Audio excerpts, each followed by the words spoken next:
I'm Yankel, and I'm gonna show you how to make perfect wild sockeye salmon in 60 seconds or less. So here we go. I've got some beautiful salmon, and wild caught sockeye salmon cooks really quickly.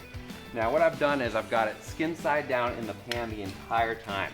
And that means it's gonna get a nice crispy skin, and it's going to cook from the other side, and we're gonna do that by baste it.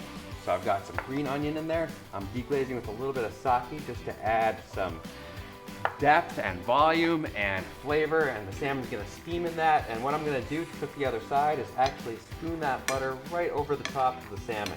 And here I'm making a pan sauce. I'm cooking my eggplant. I'm cooking the garlic. Everything's coming together at the same time. And now all I have to do is spoon some of that beautiful sauce right over the top. And it's delicious, so I put it everywhere. I'm Yankel. See you next time.